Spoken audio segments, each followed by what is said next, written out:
If you think you know darkness, think again. Before we dive into one of the most chilling stories you'll ever hear, do me a favor. Hit that subscribe button, smash the like, and drop a comment telling me how long you think you'd last in solitary confinement before your mind breaks. Because after this, you'll never look at silence the same way again. December 2019. Pelican Bay State Prison, California. This isn't just any prison. It's the most notorious supermax facility on the West Coast, a place where the worst of the worst disappear into concrete tombs. They call it the SHU, the Security Housing Unit. We call it solitary confinement. Imagine spending 23 hours a day, every single day, in a cell smaller than a parking space. The walls are so thick that screaming does nothing but echo back into your own skull. It's a place designed to crush the human spirit. Detective Rachel Valdez was no rookie. 15 years with the California Department of Corrections Criminal Investigation Unit had shown her things that would make most people as hair turn white. Gang murders, full-blown prison riots, intricate contraband smuggling rings.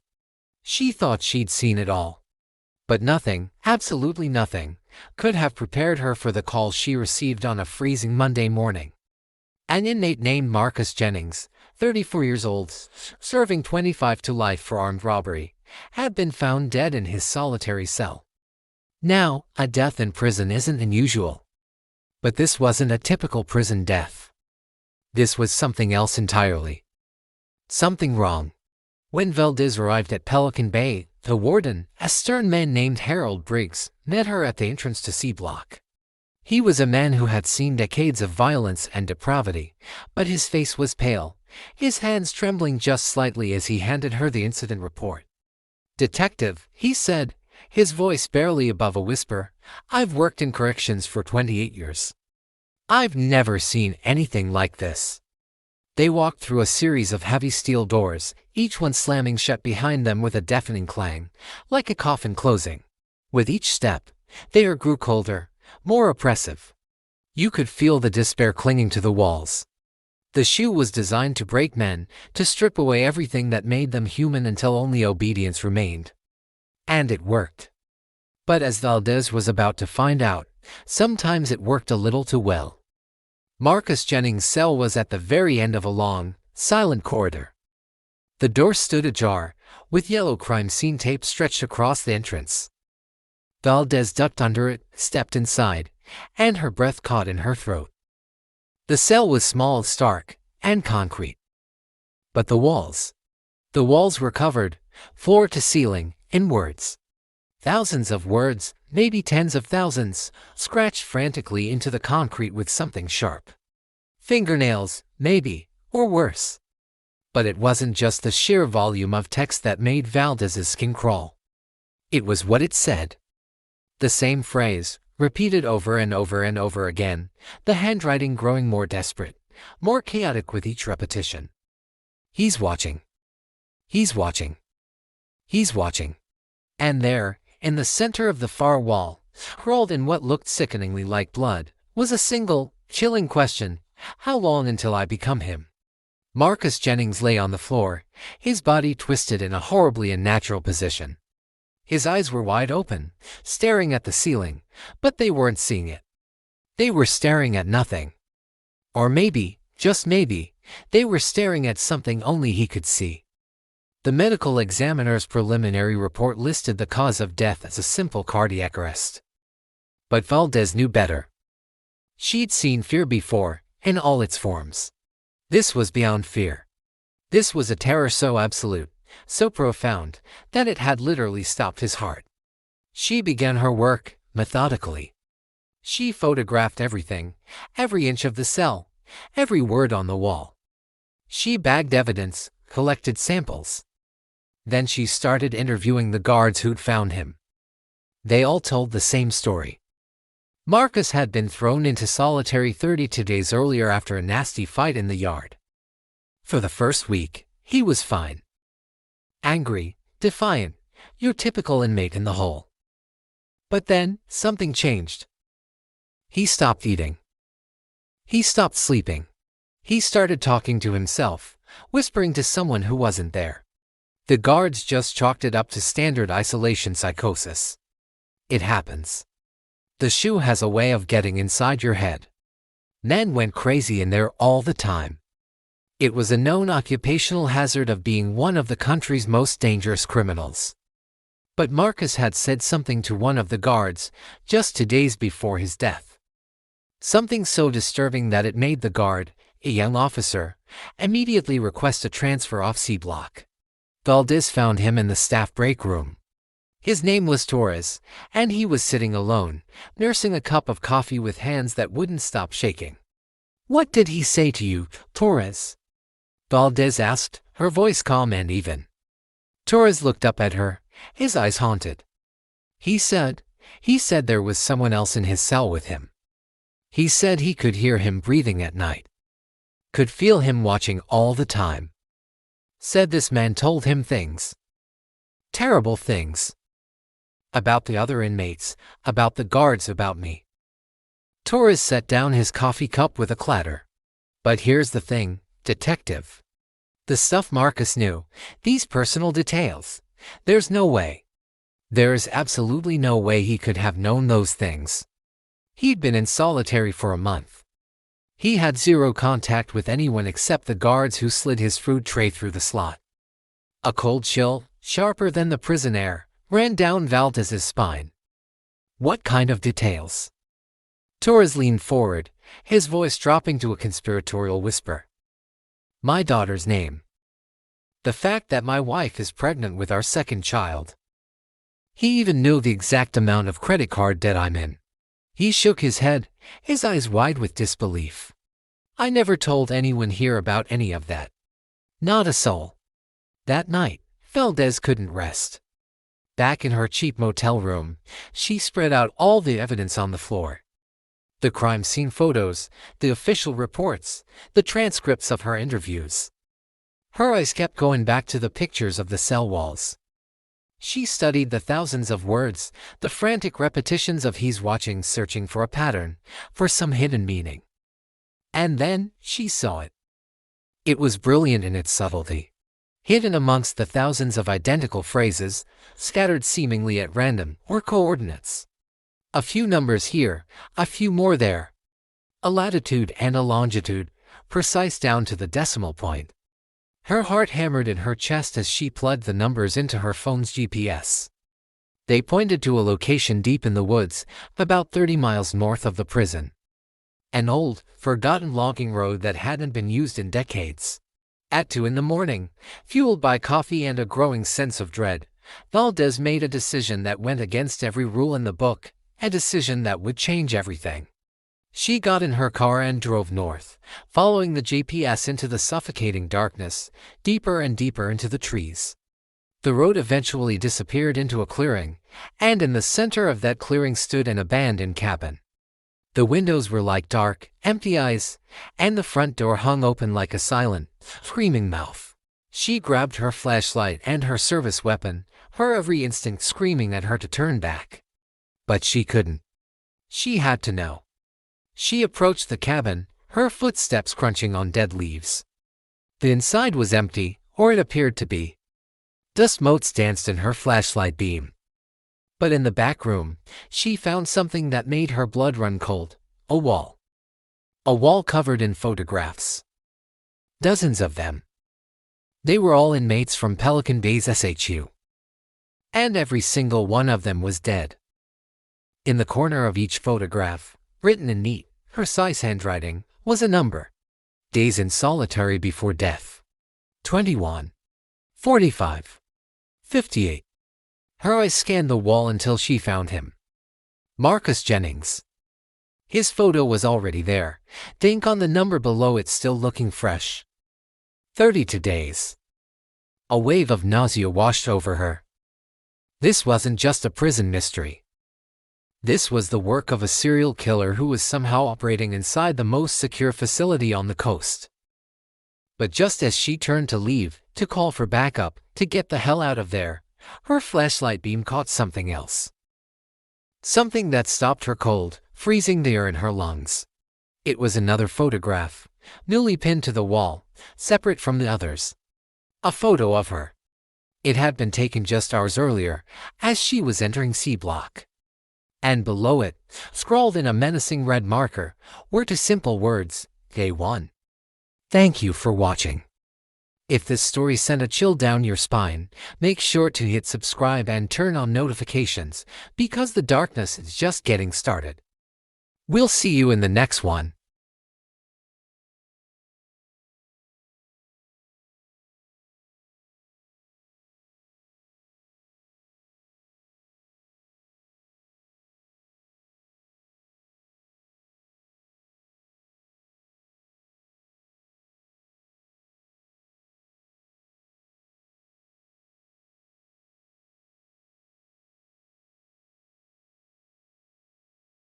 She made it to her car, locked the doors, and called it in. Within 40 minutes, the clearing was flooded with state police, forensic teams, and officials from the Department of Corrections. They processed the cabin, photographed everything, bagged the evidence, but the person who'd been there, who'd put Valdez's photo on that wall, had vanished into the night like smoke.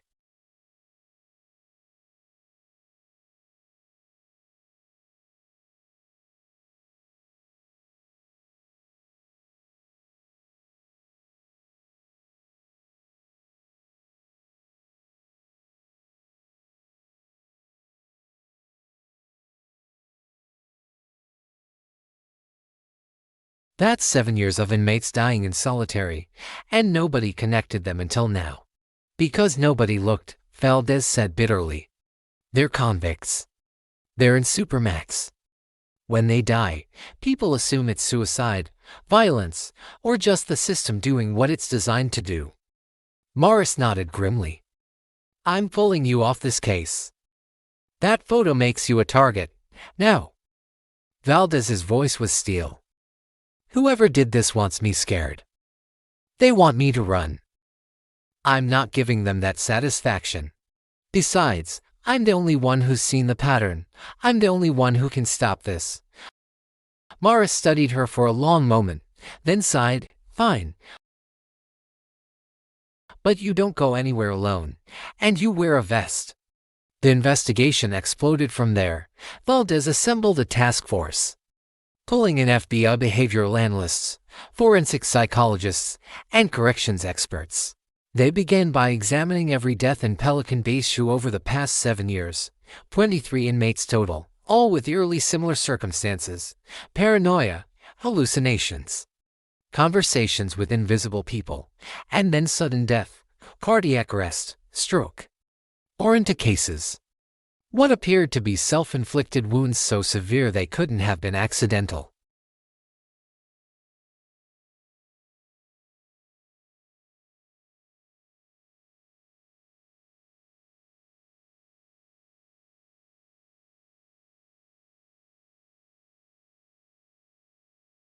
Different words, different languages even. But always the same theme: someone was with them, someone was watching them, someone was driving them insane. Dr. Sarah Chen, a forensic psychologist specializing in isolation trauma, joined the team. She reviewed the case files with increasing alarm. Solitary confinement alone can cause hallucinations. She explained during a briefing, sensory deprivation breaks down the barrier between imagination and reality.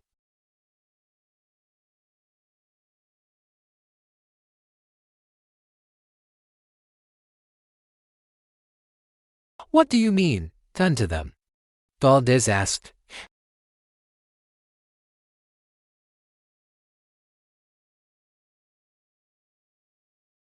They studied ways to break the human mind using isolation, drugs, and psychological manipulation.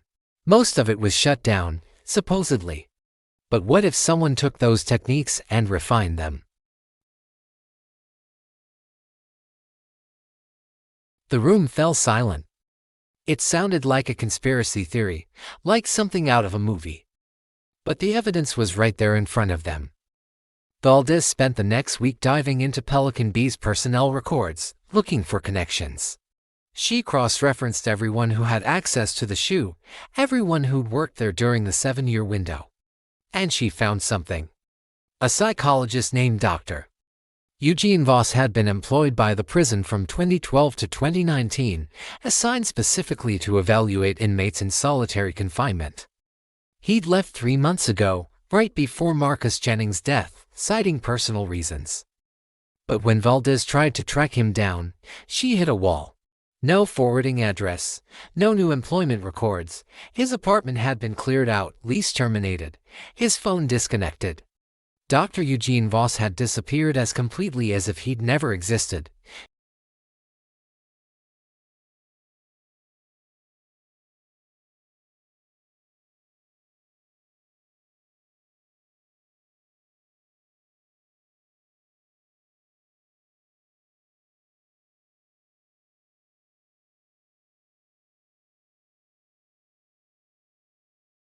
Dr. Voss' voice, calm and clinical, asking questions.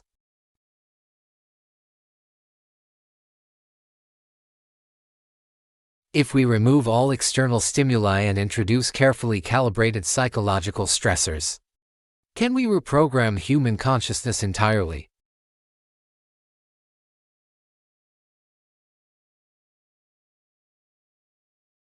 But the final file was different. It was dated just 3 days ago.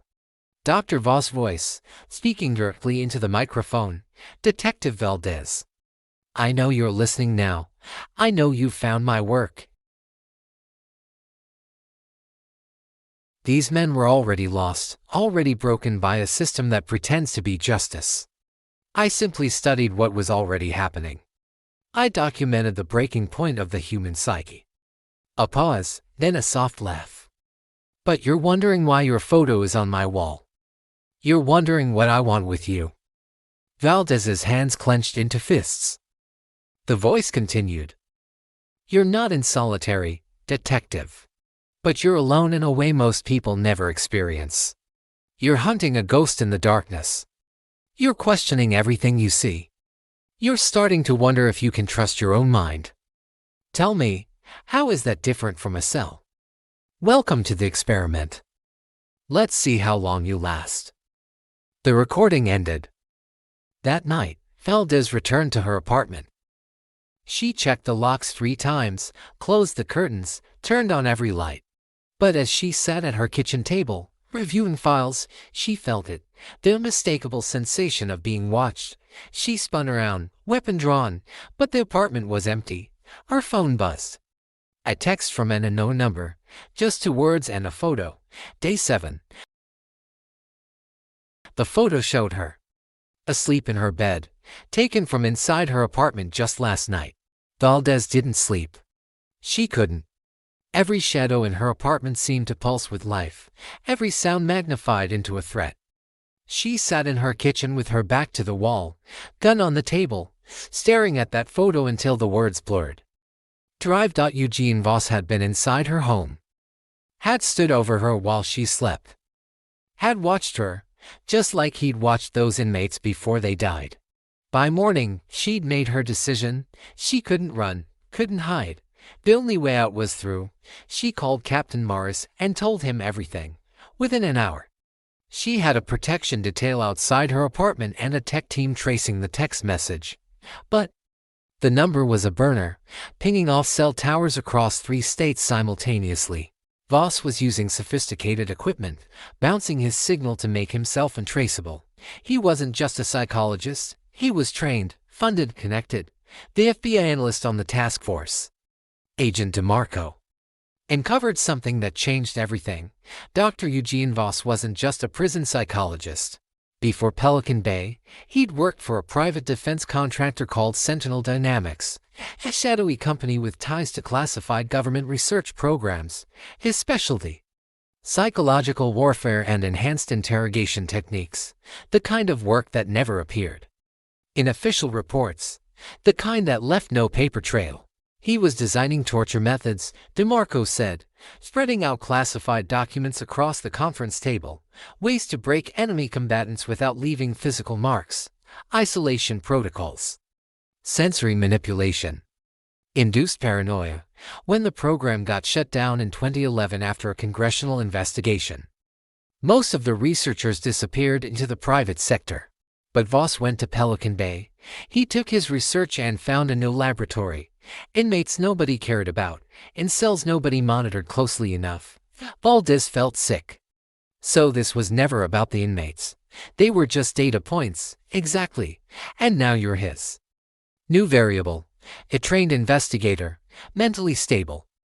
Not in physical isolation but psychological isolation.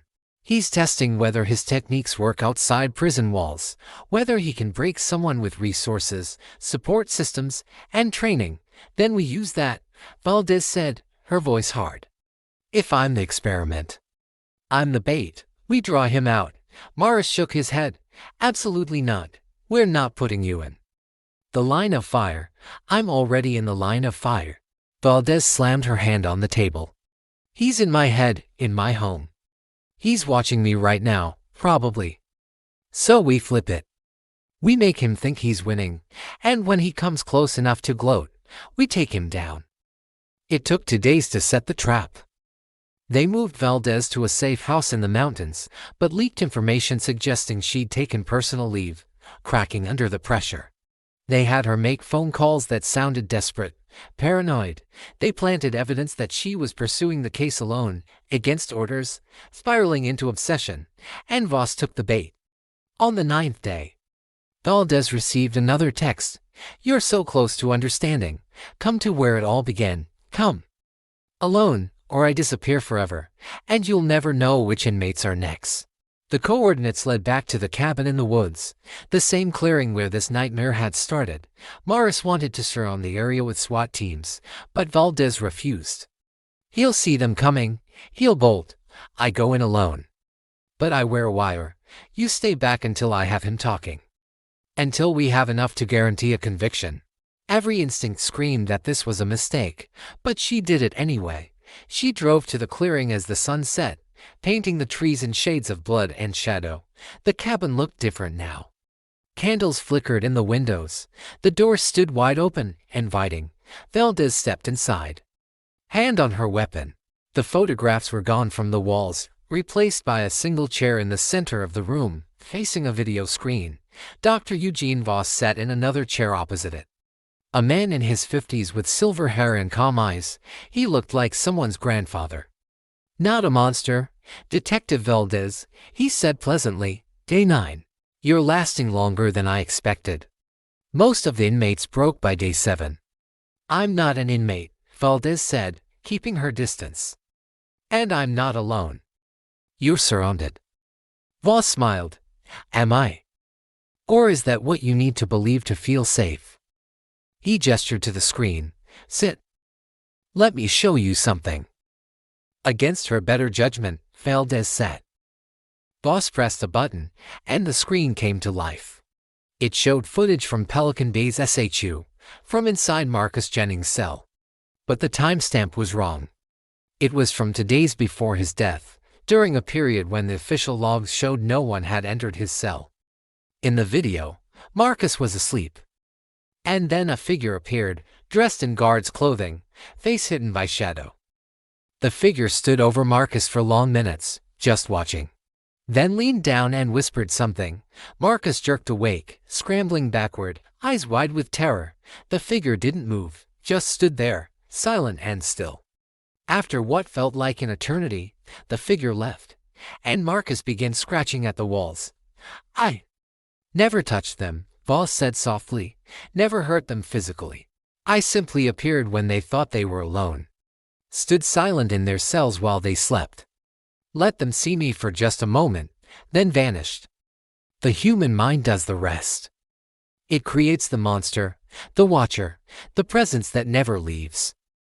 Within days, they couldn't tell what was real and what wasn't. Within weeks, their hearts gave out from the sustained terror. You killed them, Valdez said, her voice shaking with rage. I studied them. There's a difference. Voss leaned forward. And I've been studying you, detective. You're stronger than they were, but you're breaking too. You check your locks obsessively now. You sleep with lights on. You see threats in every shadow. Tell me, how much longer can you last before your mind turns against you? Valdez stood, drawing her weapon. It's over, Voss. Everything you just said is being recorded. You're done. Voss didn't react. Instead, he reached into his pocket slowly and pulled out a small device. He pressed a button, and static filled Valdez's earpiece. Her wire jammed. Did you really think I wouldn't check for surveillance? Voss asked. Did you really think your backup could hear any of this? They're listening to dead air right now, wondering what's happening. And in about 30 seconds, they'll storm in here, and I'll tell them you attacked me unprovoked. Your erratic behavior, your paranoia, it's all documented. Who do you think they'll believe? The respected doctor, or the detective who's been unraveling for days? Valdez's mind raced. He was right. Without the recording, without proof, it was her word against his, and she had no physical evidence connecting him to the murders. Just theories. Just circumstantial connections. But then she remembered something Dr. Chen had said. These men are experiencing the same hallucination. That's not psychosis. That's something being done to them. You made a mistake, Valdez said quietly. You're so proud of your technique. You couldn't help but show me. That video, that footage of you in Marcus's cell, that exists. And when my team reviews every second of security footage from the shoe, frame by frame, they're going to find you, in all the cells, with all the victims. Voss's smile faltered. You thought you were invisible, but you weren't. You just counted on nobody looking closely enough. Well, I'm looking now, and you're going to prison, not as a doctor, as an inmate. The sound of approaching vehicles filled the air. Voss stood, his calm mask cracking. You don't understand what you're destroying. My research could revolutionize interrogation, could save lives, by taking them. Valdez kept her weapon trained on him as the door burst open and tactical teams flooded in. They took Voss into custody, and over the following weeks, the evidence mounted. Security footage showed him entering cells at Pelican Bay during periods when he wasn't officially on duty. Financial records revealed payments from foreign intelligence services for his consultation. And in a storage unit registered under a false name, they found journals detailing every experiment, every technique, every death. 3 months later, Dr. Eugene Voss was convicted on 23 counts of murder and sentenced to life in prison. Without parole, the judge ordered him placed in solitary confinement at Pelican Bay, in the same shoe where his victims had died. Valdez attended the sentencing. As Voss was led away in chains, he looked at her one last time. How long do you think I'll last, detective? He asked, smiling. Before the walls start talking to me. She didn't answer. She didn't need to. 6 months later, guards found Dr. Eugene Voss dead in his cell on day 31 of solitary confinement. Cardiac arrest, the official report said. But the walls of his cell were covered in scratched words, the same phrase repeated thousands of times. They're watching, they're watching, they're watching. And in the center of the far wall, written in what appeared to be blood, a single question that made even the hardened guards step back in fear. How many did I really kill? Because when investigators followed that question, when they dug deeper into Voss's research, they discovered something that still keeps Valdez awake at night. The Sentinel Dynamics program hadn't been shut down in 2011. It had been relocated, expanded. And Dr. Eugene Voss hadn't been working alone. He'd been part of a network, training others in his techniques, placing them in prisons across 15 states. The experiment wasn't over. It had only just begun. If you or someone you know is having a difficult time, free support is available. Find resources.